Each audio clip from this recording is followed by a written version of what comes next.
Hello, everyone, and welcome into another episode of Sports Betting by Dummies. I'm your host, Patty Parlays, and joining me, as always, the man who's never lost. You can't really see him because of what he's wearing right now, but Tyler. Tyler, welcome in. How was your weekend? Pretty good weekend. Great game to watch. I'm sure we'll talk about that a little bit today. Not bad overall. Love to hear it. Love to hear it. And joining us, as always, the Green Goblin himself, the voice of God, Dizz. Dizz, welcome in. How was your weekend, buddy? Yeah, it was a good weekend. The game was pretty electric. Not a lot of my props hit, and I only threw 100 on the winning team to defer. I was gonna do like 100 and 100 if I like had the stones to make the bet twice to make myself feel good about it, but I couldn't find it again nearing kickoff on the sports books. So I think the sports books were kind of hedging by taking that off the app because they had so many people taking that, but won that, but I lost so many other props. I actually about netted even. So it was a fun game to watch for sure. I'm a little down bad now that football's over because I'm sure we're going to talk about this tonight. But it gets a lot tougher to gamble on sports if you rely on football like I do. Yes, we certainly will. But let's, Diz, you kind of already touched on it. I was going to do a little Super Bowl recap. The Rams did end up winning. They won by 3 points. Final score 23-20. Um, so, what what what's your guys' take on the game? To me, I feel like the Bengals just kind of blew it. I mean, um, there was some sketchy refereeing, but they went both ways, obviously. Um, but I mean, you can't get a yard on your final two, 3 plays of the game on offense for the Bengals. Yeah, I don't want to say they blew it. I think that last possession was tough because um, the first down, they got a 9-yard completion, so it's 2nd and 1. They throw a deep ball. It was a miscommunication. No one Yeah. was over there where he threw it, and then the run call on 3rd and 1 is where I kind of raise my eyebrows. If you were to get that on a run, I totally get it. But even then, you're gonna have to use a timeout or hurry up to the line. Mm-hmm. Which, if they truly believe they could get that first down on 3rd and 1 by running it, I guess I'm okay with it. But neither team had really been able to run all game. So I would think maybe three quick passes there. I know that's easy to say in hindsight. I'm okay with taking a shot for sure, but that run on 3rd and 1 that you didn't get just put the Bengals in a nightmare situation. So that was really my only, I think, choke of the Bengals. Maybe like a play calling decision late. If they get one or two more first downs, McPherson's going to send that into overtime. So that was my one really like, what are we doing situation. Couple things. First off, who ran the ball on 3rd and 1?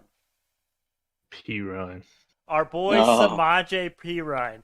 Who had Samaje Perine's over 2.5 rushing yards on that game? you did, Patty. I did. He had 2 rushes. If you're telling me you're giving a running back 2 rushes, and you would expect him to be able to go over 2.5 rushing yards, and he just could not. Now, why are we running the ball up the middle with our non-starting running back right at Aaron Donald? Why? It's a good Bold point. move. I didn't even think about that. I mean, that was what I was gonna say. Why, like, in that moment, like, I get it. He's their bigger back. He's power, but crunch time, you want your best players on the field. Yeah, Like, yeah. that's my opinion. Like, give yourself the best chance to win. Put your best players on the field. And then did you guys think that P Ryan possibly could have made a better attempt and possibly caught that last pass on 4th down? At least from the angle that they originally showed, it looked like it was pretty close to his feet on that throw. Like if he like tries to dive or lay out or something, he might be able to uh, make a attempt at that catch there. But I'm not sure if you guys saw it or had any thought about it. I I think mean, the angle was a little deceiving Yeah, yeah. because it looked a lot more catchable than I think it actually was, and I think he actually made an effort that made it look realistic, if that makes any sense. So I don't. You can't say he didn't make an all-out effort. I think it was an optical illusion with like the camera angle, and like just how the throw looked coming off. It was the pleat in the pants. I I need to get mean, these returned ASAP. he's a power back, not even a third down back. You know, especially he's not a wide receiver, so I don't think you can expect him to make some like spectacular diving catch either. I Right. think that's a lot to ask for him because he's like a big, rigid guy, not a lot of like jukes or anything, not the most agile guys. So like, I guess I was hoping for more of an effort if it was actually like close. Like I don't expect him to make the play, but at least like trying to lay out and possibly give it, you're all for that. But again, not the reason they lost. Not blaming him at all. I'm a little salty because he didn't get over his 2.5 rushing yards. But one more thing on this game, and then I think I'm ready to move on. But I'll ask if you guys have any other thoughts or anything. But how are you going to let Cooper Kupp beat you on that last drive? You held him in check pretty much the whole game. Sure, he had that touchdown, but literally put your whole defense or secondary on that guy. Do not let him beat you. Make someone else, especially with Odell Beckham being out. Blanton was out, basically. Higbee was out. Make someone other than Kupp beat you. How are you going to let him be the one that gets you? I think the point to add on there too is like everyone, like OBJ being out, Blanton never played, which I could go on a rant for years about. I think he got hurt, hopefully, but I don't know. I wasn't paying attention to the broadcast enough. But yeah, Kupp was really their only weapon, and I couldn't believe they weren't having more double teams. And I guess my concern with that last drive, not to change the subject, I'm interested to see what Tyler said, but before I forget about this, um, why didn't the Bengals let the Rams score at the 1 yard line there? Because they had to waste one of their timeouts, and it ran off like an extra 10 seconds or so by not letting them score on that QB sneak. But Tyler, if you have a take on the Kupp thing, go ahead with that before Patty answers that one. Well, we lost Tyler. I don't know if he's having connection issues or what, so he won't be able to say anything right now. But yeah, that's always interesting though. I think if you try to stop him, I think you try to stop him, right? Because you have the lead and you have the timeouts, and if all it takes is like a sack or a penalty, and then all of a sudden it's a less manageable situation, right? I think you let him score because you only are going to be down 3.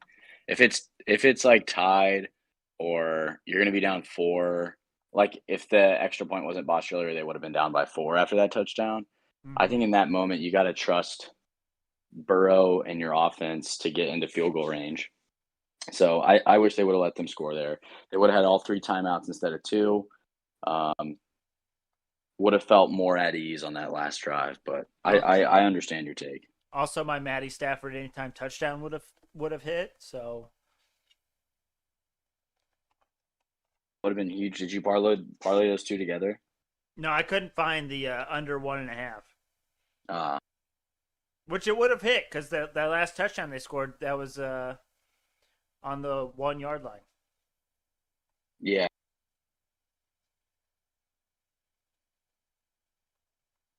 Are you in the dead spot, Diz? Say that again. Sorry, I must have missed it.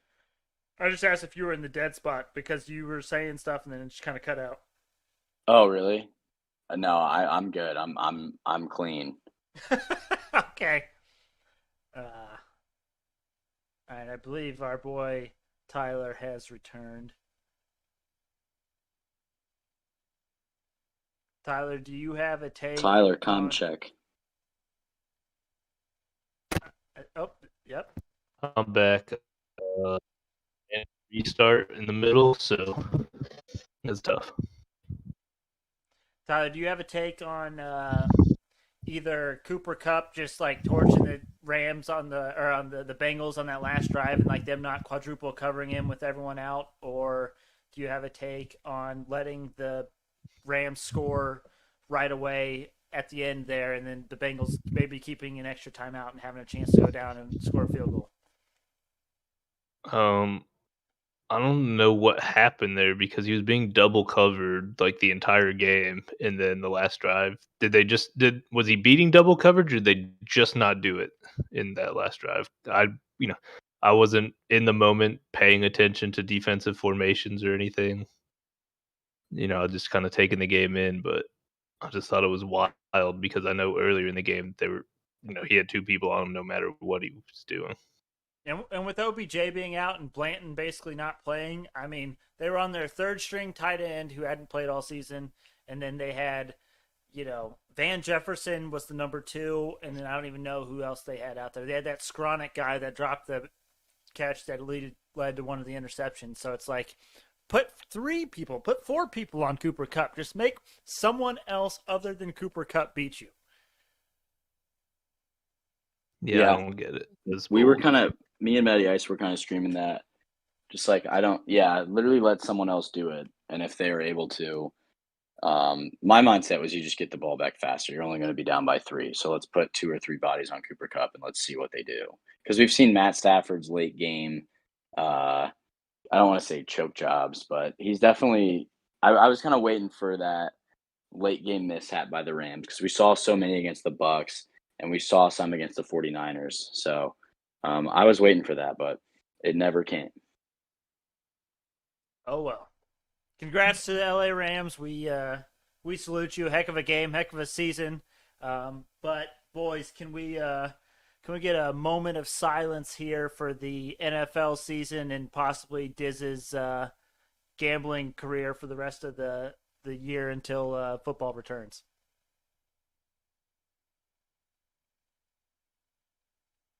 All right, there we go. Sorry, Dizz. Had to put you on the spot there. No, you're good. I mean, football. I'm definitely going to keep betting. It's just I go from a confident gambler to more of a lost puppy who has to use websites like Odd Sharks or the Daily Stakes to figure out what my bets are going to be because I do not follow other sports close enough. And with MLB not happening, a lot of my no-run second innings or Reds money lines that are kind of my old faithful now may not be there this year. So gotta start learning from you guys on the NHL and the NBA as well. So I'm curious. I'm curious to see how that's going to go. That was going to be one of my questions on this episode was where are you going now? You're not an NBA bettor, so NHL, maybe some golf. You gonna dive into the golf world? Yeah, absolutely. One of my coworkers is big on live betting golf, straight outcomes, but after each day, and if you get one of your 3 guesses correct, then you make money because the odds are so insane. So I may start trying to ride with that. That's tougher on our podcast because I guess we have a Thursday night show and a Friday night show, but a lot of the rounds aren't done by the time we record. So that may be something I'll fine tune. But looking into golf, NHL for sure. And then I may have some Winter Olympics bets coming later this week as a lot of the medal matches are coming around for hockey and other team sports like curling, stuff like that. This is degenerate bets of the week. Oh, yeah. Also, Dizz, have the Florida Panthers not played hockey in 2 weeks? It's been a long time.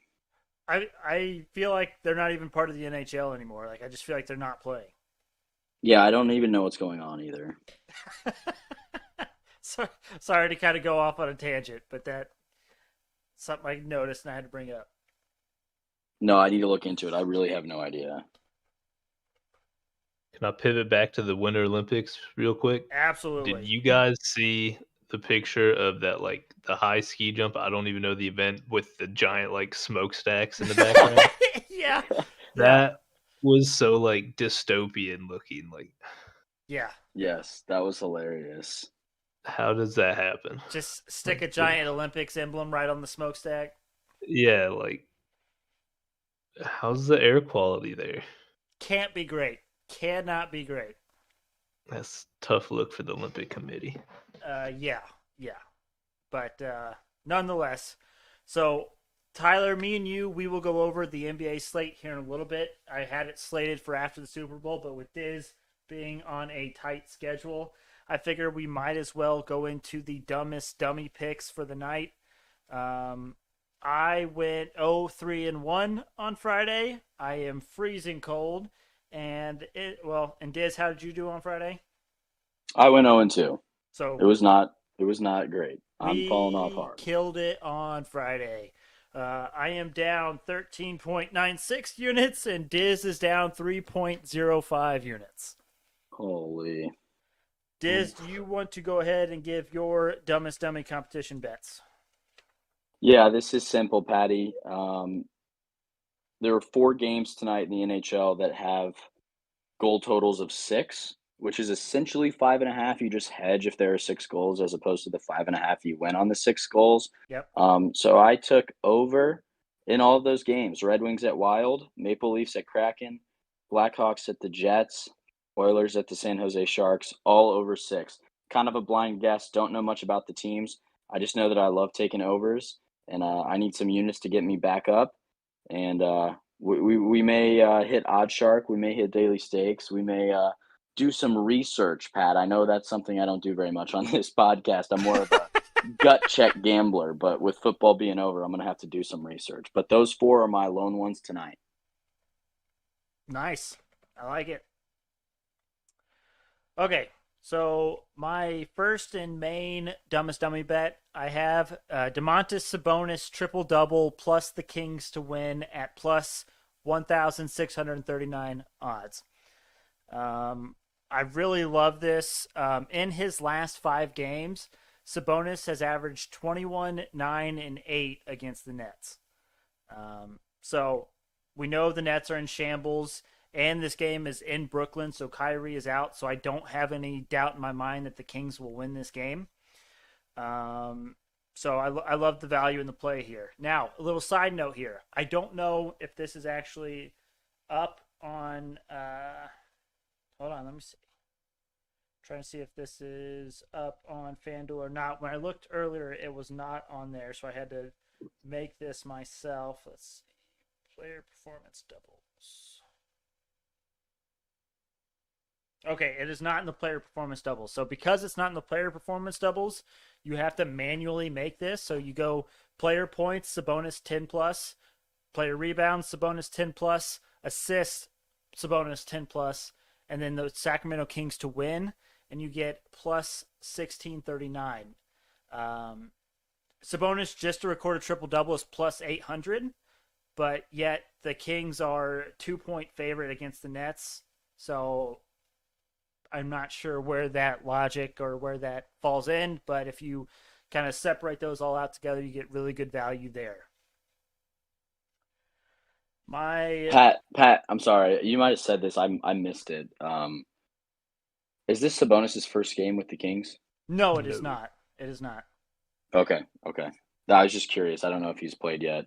And you had some stats there in his previous games. I wasn't sure if those were all for the Pacers or not. They are all for the Pacers, so that is an issue because I said the last 5 against the Nets, so those would have occurred when he was on the Pacers.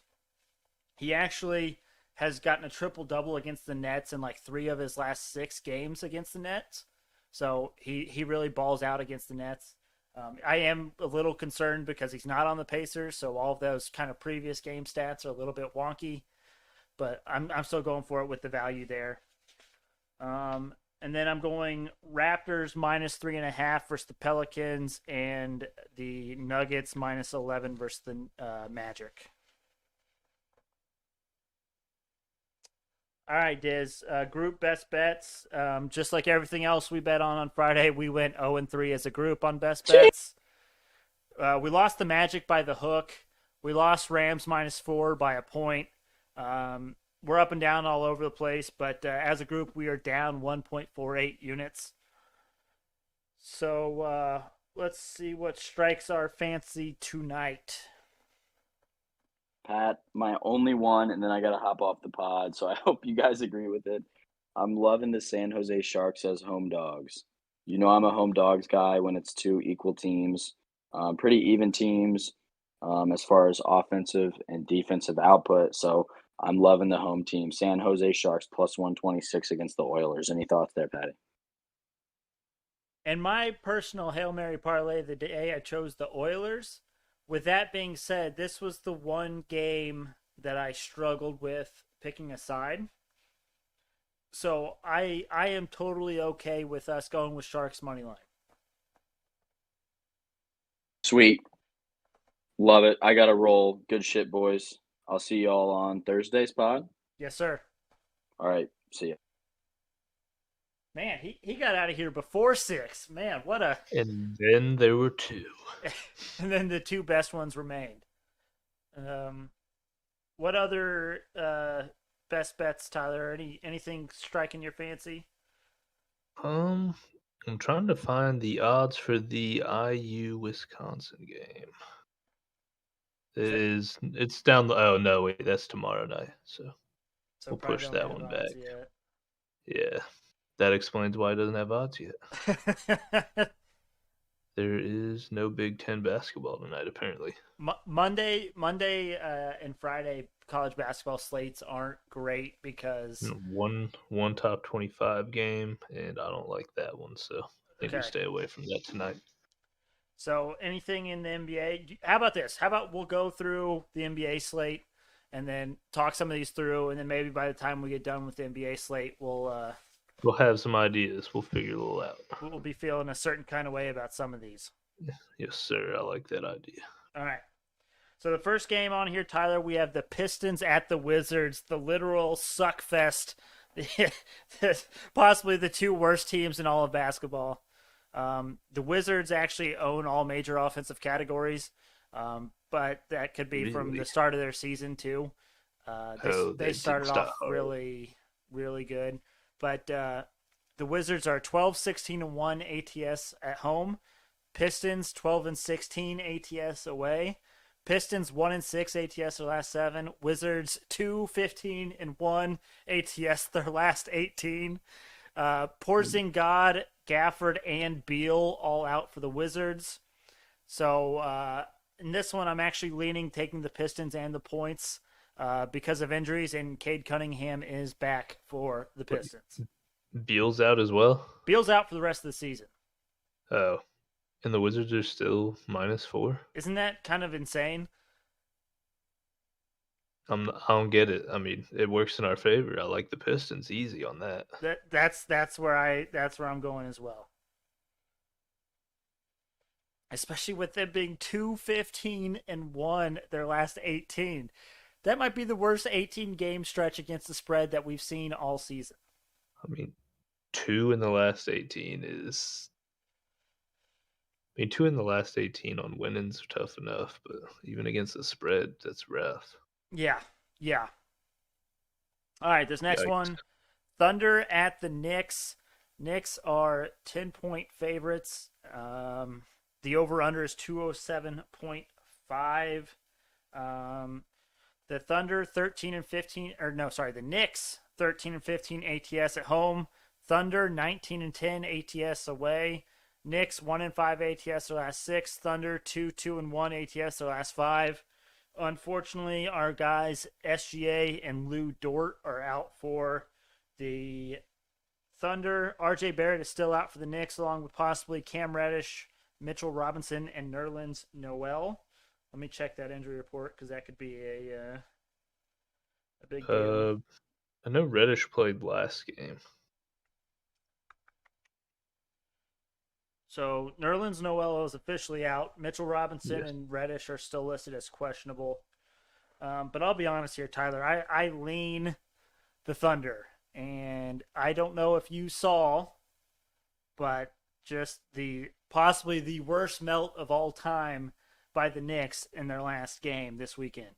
I mean, against a really bad Portland team, too. They scored 11 points in the fourth quarter of the game. They lost to the Trailblazers, who basically traded away their entire team, and they had a 23-point lead and lost by 9 points. Let me read you the starting lineup of the Trailblazers from that game. Yes, please do. I'm going to have to actually click on this guy because I've never heard of him. So, CJ Ellaby. Mm-hmm. Anthony Simons. Yep. Josh Hart. Mm-hmm. Yusuf Nurkic. Mm-hmm. And at power forward, Justice Winslow. Jeez, man, what is That is a man that came into the league as a guard. It was their starting power forward and put up 14 points against them. I cannot in my right mind bet on the Knicks. And the fact that the Knicks are getting 10 points here, I know SGA and Lou Dort are out for the Thunder, but the Thunder are 19 and 10 ATS away from home. They're actually a very good ATS team away from home. I have to go with Thunder. I cannot logically bet on the Knicks after that 10, performance. 10 points, like, Knicks are not looking good. Yeah. I'm with it. I Awesome. mean, SGA being out's a little scary. Yes. Lou Dort being out's a little scary, but 10 points, Knicks kind of suck too. So Yeah. Yeah. All right, Tyler. Next game, Kings at Nets. Kings 2-point favorites. Over under is 228.5. So Durant, Harris, Irving, and Simmons are all out for the Nets. No one notable out for the Kings. Nets own all major offensive categories. Obviously, they were a pretty offensive heavy team. The Nets are a shocking 5-20-1 ATS at home. The Kings are 11-15 ATS away. Kings 5-1 ATS their last 6. Nets 2-8-1 ATS their last 11. I am obviously leaning the Kings here because I mean you saw my Dummest Dummy with Sabonis triple double and the Kings to win. I lean Kings here. So does that mean the other people they acquired in the trade are playing tonight? Yes. So Seth Curry is starting at the shooting guard at the 2. Okay. But he's the only other one that who else did they get? They got Simmons, who's obviously not playing, right, and Drummond, who. which Claxton is apparently starting over Drummond. So Well, I mean, Claxton's probably the better player. yeah. So we're looking at Patty Mills, Seth Curry, Bruce Brown, Kessler Edwards, and Blake Griffin. No, Nick Claxton. Oh, Nick Claxton instead of Blake Griffin, or instead of Blake Griffin. So Claxton starting at the 5, and then Edwards, Brown, Curry, and Mills. I don't have a lot of faith in that lineup. I'll be honest. So I don't have much faith in the Kings, but I mean they have been playing a little bit better since Sabonis got there after the trade deadline, right? Yeah. They haven't. They've covered and won both games in which since that trade. I don't know who exactly they've played. Timberwolves and Wizards, but I mean, I think the Timberwolves are a decent team, and the Timberwolves had their full squad. And the Timberwolves beat them by 20 on that Tuesday before the trade deadline, right? Yeah, the game before the Timberwolves won by 20. These guys come in and they end up winning by however much it was. Looks like 13 points. Yeah. So quite a swing. I'm with it. I mean, I hate taking the Kings, as a favorite, but Nets lineup's trash this damn. So yeah. Let's go for it. Trailblazers at Bucks. Bucks 14.5-point favorites. The over/under is 229. But again, we talked about this briefly before. The Trailblazers just have a horrific lineup. That same lineup that started against the Knicks is starting this game. The Bucks own all major offensive categories, obviously. Bucks 11-17 ATS at home. Trailblazers 8-17 ATS away. Trailblazers 2-6 ATS their last 8, including that crazy game against the Knicks that they won and covered on. So realistically, they're 1-6 their last 7. Bucks 4-1 ATS their last 5. They're starting to pick it up a bit. George Hill and Pat Connaughton are out for the Bucks. What say? Whoa! This line has shifted because it is announced that Giannis is out for the Bucks. Oh, Giannis is out. So that line has moved down to 11.5 for the Bucks.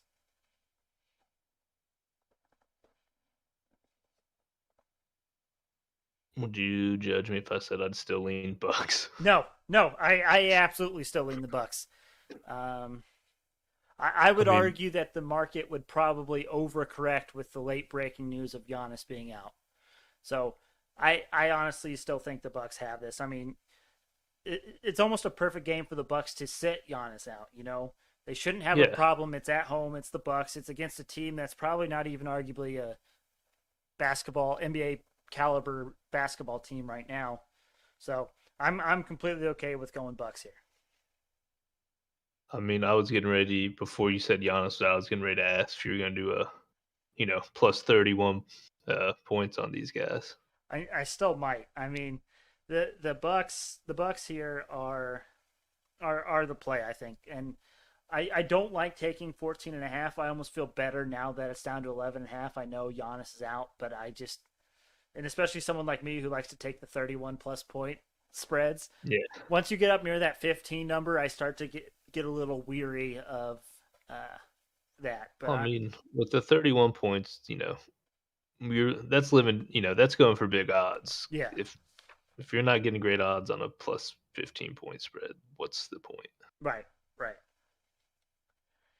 All right, Tyler. Raptors at Pelicans. Raptors 3.5 point favorites. Let me make sure that's still the case. Raptors 3 point favorites. Over under is 220 and a half. The Pelicans 14-12-1 ATS at home. Raptors 16-9-1 ATS away from home. Raptors an amazing 8-1 ATS their last 9. Pelicans 5-2 ATS their last 7. However, they have not covered since the CJ McCollum trade. You were one of the few that were like, this doesn't make sense for the Pelicans. What are they doing? And I think they clearly messed up like the chemistry or something, because I mean they have not looked like the same Pelicans team since that McCollum trade. The only person listed on the injury report for both sides, Nate. yeah, Nance. I said Nance. So I lean the Raptors here. I mean, the Raptors are on a tear that just is not usually seen, and I am fading the Pelicans until we see them prove otherwise with this McCollum trade. Yeah, I mean, adding probably what do you think McCollum's the best player on their team? I don't know. Over Ingram? I'm a big Ingram, so I would say Ingram's probably still their best player. But I'd almost even say that Valanciunas is almost probably a better. I'm a big Valanciunas guy. You know me, I'm a sucker for the big guy, the guy that's down low, wow, banging, getting 15 boards a game, putting up only 10 points. That's my kind of guy. Then would you concede trading Josh Hart for someone that has or needs McCollum's usage rate? Definitely a little iffy on chemistry.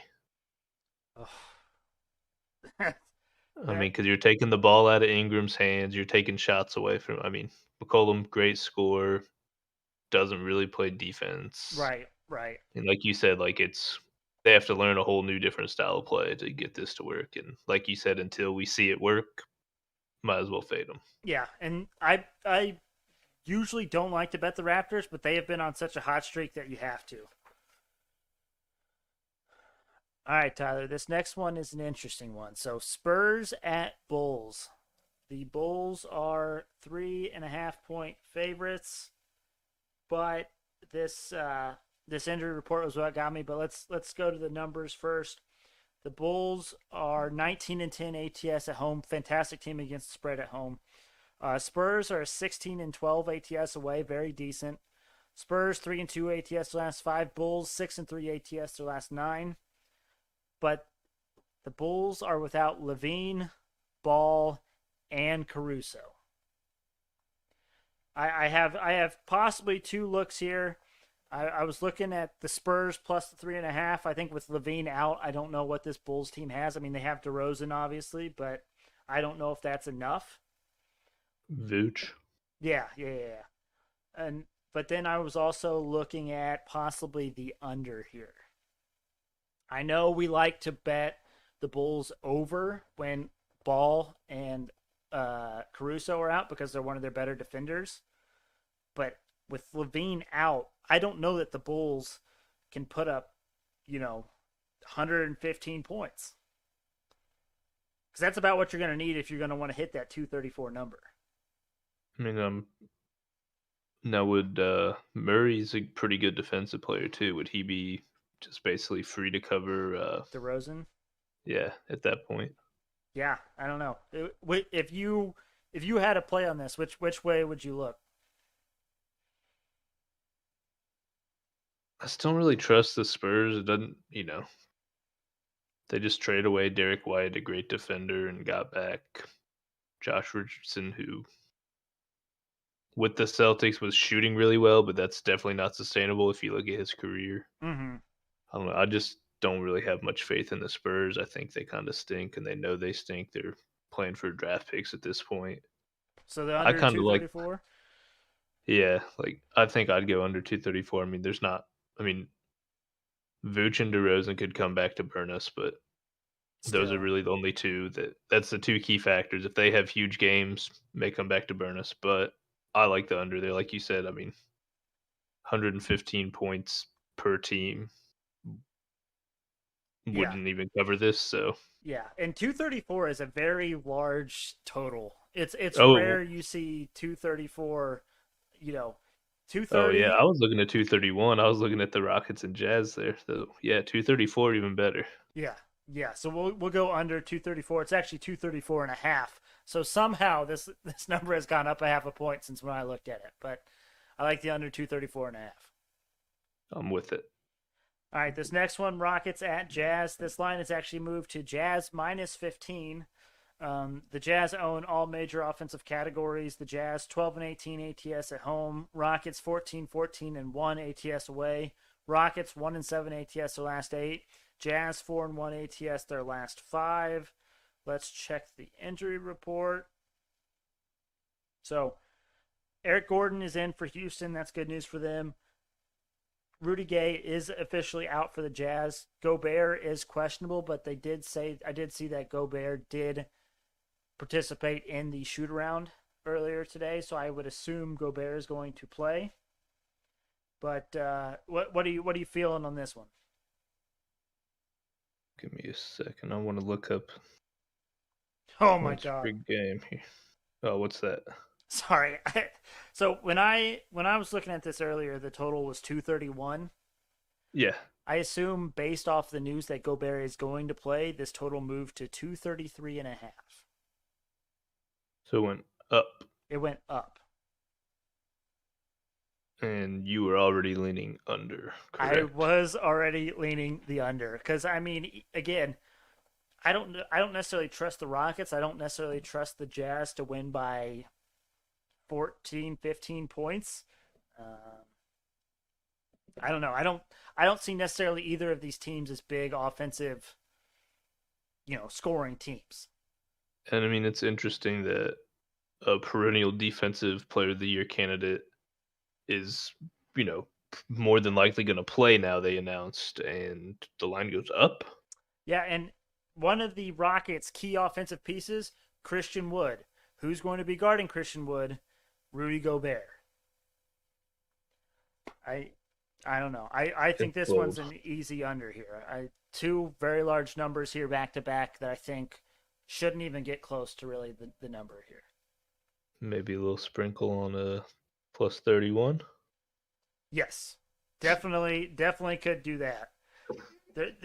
There are a few larger spread games tonight, even a few not so large spreads tonight that I might be looking at the 31 plus. I know that's one of your guilty pleasures. So. It is certainly one of them. And the way the NBA's been going of late, I've been pretty close to hitting these multiple nights in a row. I mean, you have hit some of them, so. Yes. So definitely something to look at there. All right, Tyler, Magic at Nuggets. The Nuggets are 11.5-point favorites. Over-under is at 224.5. That line has not really moved. The Nuggets own all the major offensive categories. Obviously, we know the Magic stink. Nuggets 11 and 14 ATS at home. Magic surprising 18 and 15 ATS away. But the Magic 1 and 4 ATS their last 5. Nuggets 5 and 1 ATS their last 6. Injury report. The only thing is, what's his name? Monty Morris. He is listed as questionable. He is their starting point guard when Jamal Murray out. But I think I still lean the Nuggets. We got burned by the Magic on Friday when they were 14-point underdogs and ended up losing by 15, I think it was. So, and I honestly think that this Nuggets team is better than the Jazz. Maybe not. That might be a stretch, but still, 11.5 doesn't seem enough for this Magic team. Yeah, no, this Magic team stinks, and they've been playing even worse lately. Yeah, Nuggets, pretty good team, like you said, and it's at home for the Nuggets. That's always that's always at least a point or two. Yep. So I'm with it. The Magic need Mo Bamba. They just need to feed him every They single need time. better players. Is what they need. I like it. Maybe that's the title of the episode. They need Mo better players. All right, Tyler, the last one, and I think you know where I'm going with this one, but it is the Warriors at the Clippers. Warriors 5.5-point favorites, over unders 220. Clippers 12 and 17 ATS at home. Warriors 12 and 2 ATS away. But the Warriors 0-4 and 1 ATS their last 5. Clippers 1 and 5 ATS their last 6. Draymond is still out for the Warriors. Unfortunately, Norman Powell is out for the Clippers. But we talked about this with Jake before. We're pretty much in fade Warriors season.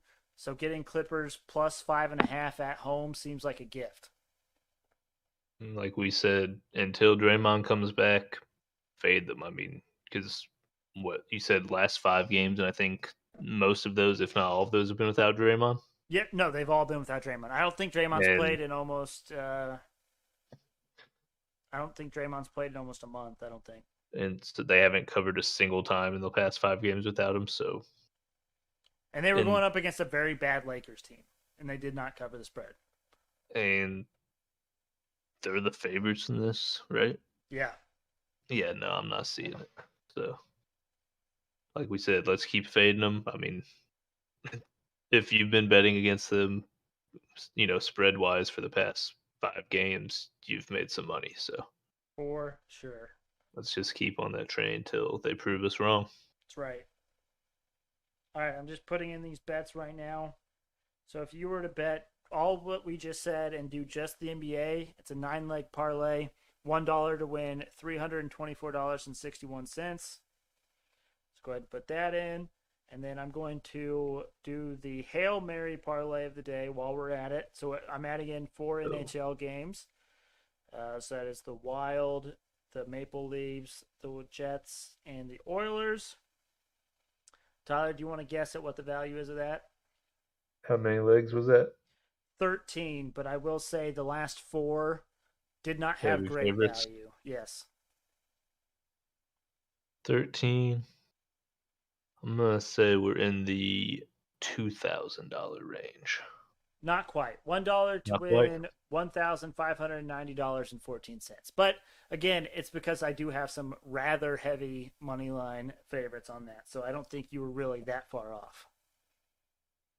Hey, I'm new to this. So. Hey, you're doing a fantastic job. All right, Tyler. So now if we go back and revisit the best bets column, or the best bets for the group, of those NBA games, which one do you feel the best about? I think the last one we talked about, the Warriors. We're fading them. They stink. All the stats back it up. All the numbers back it up. They've been terrible without Draymond, and they're the favorite. We'll take it. Absolutely. And then let's throw in one of the 2 unders, Tyler. Which one do you like better? You like the Spurs Bulls or Rockets Jazz? I think I like the Spurs on that one. That's Spurs where Bulls. I was leaning as well. I mean, that game could very well not break 200 on the. They could easily both score in the 90s, and I wouldn't be surprised. Yeah, for sure. For sure. Let me put those in. All right, we got our group best bets. Beautiful. All right, Tyler. Brings us to the end of the episode. And what an episode it was to start off our Monday. Anything you have for the viewers or anything you want to get off your chest before we call it a day? I mean, do we say what everyone's thinking on Twitter? Everything, Pat? NFL rigged? So, hey, that is certainly something that people are saying. I mean, I feel like of the three usuals on this show, I would probably be classified as the conspiracy guy of the three. certainly, but hey, every show needs one. I mean, we're talking, the LA fan base hasn't been what they want. LA's kind of fair, kind of been fair weather in the past, unless you're the Lakers. Yep. It's the Lakers team. I mean, I think they like the Dodgers too. People at least like Dodgers hats. Yeah. See a lot of those. But I mean, you build a big stadium, you get the team from LA in their, in their home stadium for the Super Bowl. Yeah. And then, some questionable calls go their way. I mean, I think everyone's been saying, if the LA teams win, they'll gain their fans back. People will like them. Yep. That's just more money in the NFL's pocket if people like that or people like the Rams. So, I mean, we all know it's not going to happen with the Chargers. No, they're not going to like the Chargers no matter what. So, hey, you definitely have a case after last night. I mean, they signed two of the more popular players in the league this season. Like, and just when it seemed like everything was going the Bengals' way and they were going to win the game and pretty easily at that, and then all of a sudden, I mean, what was that? 3 or 4 penalties on that drive? Yeah, and one of them was on like a 3rd and goal or something, and they hadn't called anything the whole game up to that point, and then all of a sudden, and that the time where refs normally swallow their whistle in crunch time, normally that's when you let them play. Suddenly it's, and I mean, on one of the plays there was a penalty. I believe it was the right tackle for the Rams jumped like a full second early. Yep, the false start that was missed. Yep. Like blatant. And then how do you? This is just completely kind of unrelated. Well, it's about the game and everything, but I'm just curious your thought on this. So on that play when there was offsetting penalties, when the guy just straight helmet to helmet like knocked Cooper Kupp out.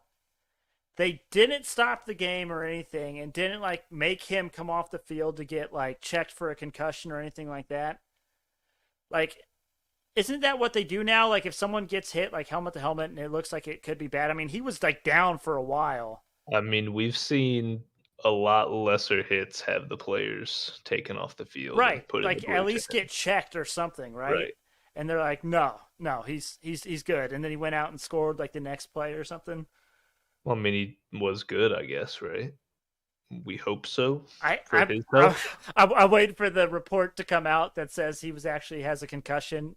Have you been seeing the reports that people are putting out there that they think Joe Burrow was playing that last few drives with a hurt ACL? I mean, it's certainly possible. He was in a lot of pain after that play, but I mean, I'm not saying I don't believe it's rigged. I'm just, conspiracy theory guy. Something to talk about. Yeah. It's a good little discussion point because I think a lot of people did have their eyebrows raised at that last night. Like it seemed like every time the Bengals looked like they could have a chance to get a stop, a little yellow flag flying in to save the day.